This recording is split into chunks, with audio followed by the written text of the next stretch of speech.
आज का हमारा टॉपिक है ब्रिटिश प्रधानमंत्री, उसकी शक्तियाँ तथा स्थिति।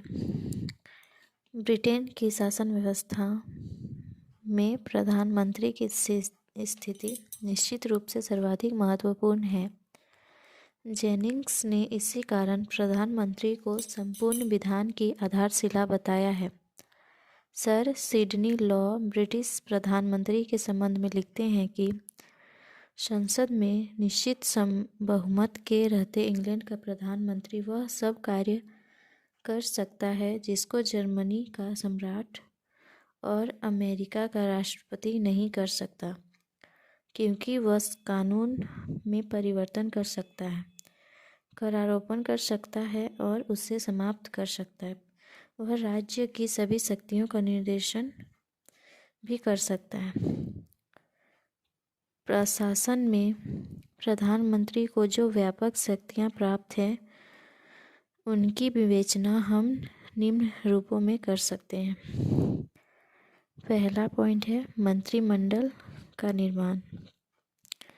वैधानिक शब्दावली के अनुसार मंत्रिमंडल के सदस्यों की नियुक्ति प्रधानमंत्री के परामर्श से सम्राट द्वारा की जाती है, किंतु जहाँ तक वास्तविकता का संबंध है, मंत्रियों की नियुक्ति में सम्राट का कोई हाथ नहीं होता है और प्रधानमंत्री जिन किन्हीं व्यक्तियों को मंत्री पद पर नियुक्त करने की सिफारिश करता है, सम्राट उसे स्वीकार कर लेता है। यद्यपि प्रधानमंत्री को अपने सहयोगियों का चुनाव करने में अपने दल के अंदर विभिन्न व्यक्तियों की स्थिति, विभिन्न भौगोलिक क्षेत्रों और समुदायों को प्रतिनिधित्व, सदस्यों की दक्षता, उनकी समाज सेवा की स्थिति, विभिन्न भौगोलिक क्षेत्रों और समुदायों को प्रतिनिधित्व, सदस्यों की दक्षता, उनकी समाज सेवा आदि का ध्यान रखना होता है। लेकिन अंतिम रूप से इस संबंध में प्रधानमंत्री की इच्छा सर्वोपरि होती है। व्यवहारिक अनुभव के आधार पर लॉर्ड एमरी के शब्दों में कहा जा सकता है, यदि किसी विशेष कार्य को रोकने के लिए उसकी दृष्टि में वही सर्वाधिक उपयुक्त हो, न केवल सहयोगियों के चुनाव वरन उनके बीच विभागों के वितरण में भी प्रधानमंत्री का निर्णय अंतिम होता है। इस संबंध में प्रधानमंत्री जो निर्णय करता है उसे सामान्यतः स्वीकार नहीं किया जाता।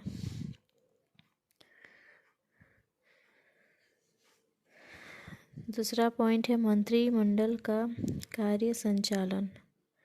प्रधानमंत्री न केवल मंत्रिमंडल का निर्माण वरन उसकी समस्त कार्यवाही का संचालन भी करता है और मंत्रिमंडल की कार्यविधि पर उसका नियंत्रण होता है। व्यवहारत प्रत्येक मंत्री किसी प्रस्ताव को प्रस्तुत करने के पूर्व प्रधानमंत्री की राय अवश्य ही लेता है और यह बात उसे मंत्रिमंडल का पथ प्रदर्शक बना देती है। मंत्रिमंडल के निर्माण तथा नीति निर्धारण में प्रधानमंत्री का सर्वोपरि हाथ रहता है।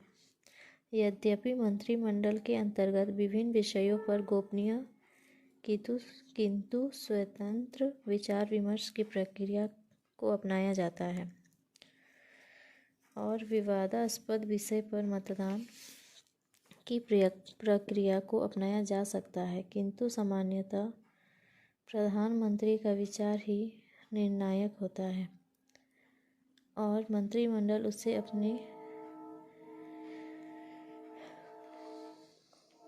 निर्वाचन के रूप में स्वीकार कर लेता है। थर्ड पॉइंट है मंत्रिमंडल का अंत। विधि के अनुसार मंत्रियों को पद नियुक्त करने का अधिकार सम्राट का विशेषाधिकार है, लेकिन व्यवहारत यह परंपरा स्थापित हो गई है कि इस अधिकार का प्रयोग वह प्रधानमंत्री की मंत्रणा पर करेगा। प्रधानमंत्री को अधिकार है कि वह अपने एक से अधिक सहयोगियों को की पद चुनौती या संपूर्ण मंत्रिमंडल के अंत की सिफारिश सम्राट से कर सकता है। यदि प्रधानमंत्री स्वयं त्यागपत्र दे दे तो उसके त्यागपत्र के साथ स्वतः ही पूरी मंत्रिपरिषद भंग हो जाएगी। प्रधानमंत्री के अंतिम रूप से असहमत मंत्री को त्यागपत्र देना ही होता है। मंत्रिमंडल के अंतर्गत मंत्रिमंडल के पुनर्गठन की शक्ति भी सम्मिलित है। लास्की के शब्दों में, वह अपने मंत्रिमंडल में जब चाहे तब और जैसे चाहे वैसे परिवर्तन कर सकता है। 1981 से 1990 के काल में ब्रिटेन के प्रधानमंत्री मार्गरेट थैचर ने मंत्रिमंडल के निर्माण और पुनर्गठन में लगभग पूर्ण स्वतंत्रता का परिचय दिया है। मंत्रिमंडल का केंद्र बिंदु है, वह उसके निर्माण, उसके जीवन और उसके अंत में केंद्रीय स्थिति रखता है।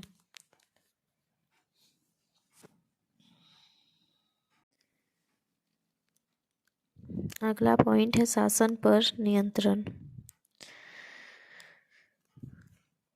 सिद्धांत रूप में देश का शासन प्रमुख राजा है, किंतु व्यवहार में शासन प्रमुख के सभी अधिकारों का प्रयोग प्रधानमंत्री के द्वारा ही किया जाता है।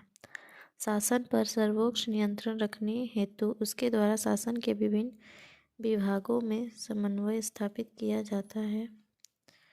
उसके द्वारा यह कार्य विभिन्न विभागों के मंत्रियों में मध्यस्थता करते हुए और विभिन्न विभागों को आदेश निर्देश देते हुए किया जाता है।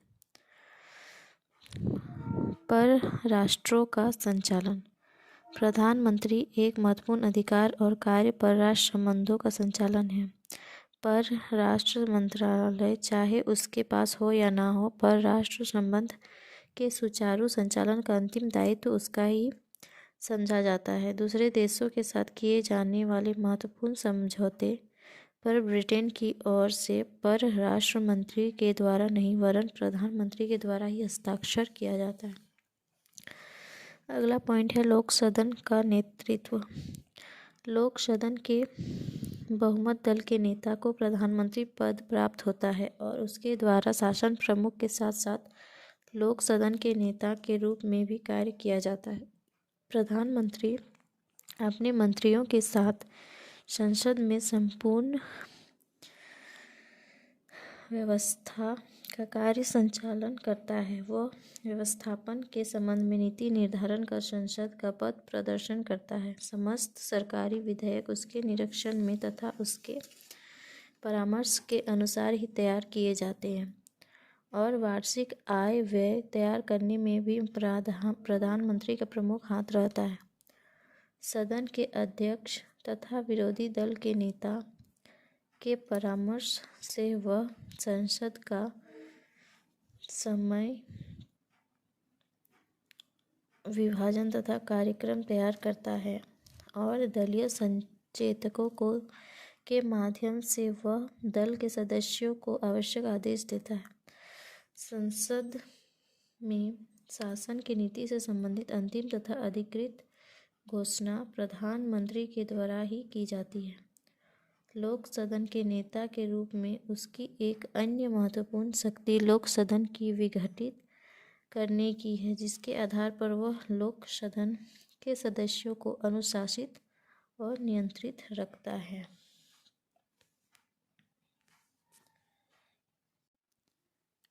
अब हम बात करेंगे प्रधानमंत्री की स्थिति के बारे में।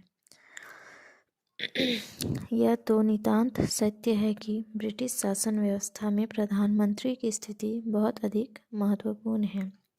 इसके साथ ही कुछ अवसरों पर भले ही बहुत अधिक शक्तिशाली रूप में कार्य करे, किंतु वह किसी भी रूप में अनिर्णायक नहीं है। व्यवहार में ऐसा देखा गया है कि प्रधानमंत्री पद कभी तो बहुत प्रभावशाली और शक्तिशाली हो जाता है, लेकिन कभी यह निर्बल ही दिखाई देता है। स्वाभाविक रूप से यह प्रश्न उपस्थित होता है कि प्रधानमंत्री की स्थिति को प्रभावित करने वाले तत्व कौन कौन से हैं। इन तत्वों की विवेचना निम्न रूपों में की जा सकती है। सबसे पहले हम बात करेंगे प्रधानमंत्री के व्यक्तित्व के बारे में। प्रधानमंत्री पद की स्थिति सबसे प्रमुख रूप से इस पद को धारण करने वाले व्यक्ति के व्यक्तित्व पर निर्भर करती है। लॉर्ड एरिक के मतानुसार प्रधानमंत्री पद वैसा ही बन जाता है जैसा कि इस पद का अधिकारी उसे बनाना चाहता है। एक और sir Robert Peel, Gladstone, Disraeli, Lloyd George और विंस्टन चर्चिल जैसे व्यक्ति प्रधानमंत्री हो चुके हैं, जिनके समय में प्रधानमंत्री नवीन ऊंचाइयों का स्पर्श किया। दूसरी ओर बाल्डविन तथा एटली जैसे प्रधानमंत्री हो चुके हैं जो सहयोगियों पर अपना प्रभाव स्थापित करने में असफल रहे। अतः जेनिंग्स का यह कथन सर्वथा सत्य है कि प्रधानमंत्री के पद की स्थिति वही होती है जो पद ग्रहण करने वाला वह चाहता है और मंत्री उसे बनाना देते हैं।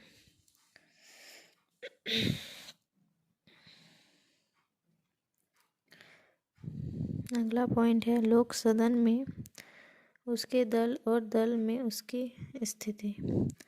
प्रधानमंत्री का पद निश्चित रूप से बहुत अधिक महत्वपूर्ण है, लेकिन इसके साथ ही जैसा कि लास्की ने कहा है, उसकी स्थिति दलीय प्रणाली से बंधी हुई है।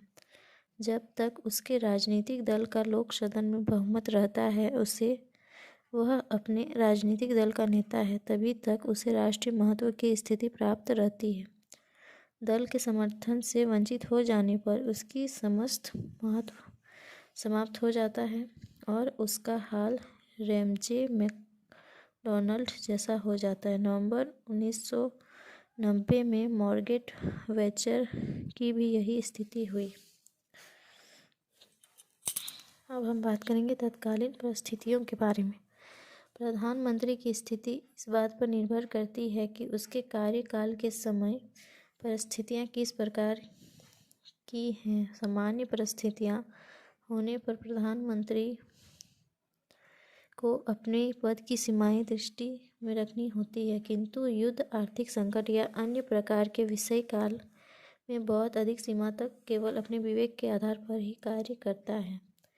लॉयड जॉर्ज और चर्चिल के बहुत अधिक शक्तिशाली प्रधानमंत्री के रूप में कार्य करने का एक कारण उसके कार्यकाल के समय विद्यमान युद्धकालीन स्थिति रहा है। जेनिंग्स के शब्दों में प्रधानमंत्री की शक्ति तथा उसका महत्व कुछ व्यक्तित्व पर उसकी व्यक्तिगत प्रतिष्ठा पर तथा कुछ उसे प्राप्त दल के समर्थन पर निर्भर करता है। प्रधानमंत्री की स्थिति को निर्धारित करने वाले कुछ अन्य तत्व हैं। मंत्रिमंडल में प्रधानमंत्री की स्थिति और प्रधानमंत्री को व्यावहारिक राजनीति में प्राप्त सफलताएं, असफलताएं आदि।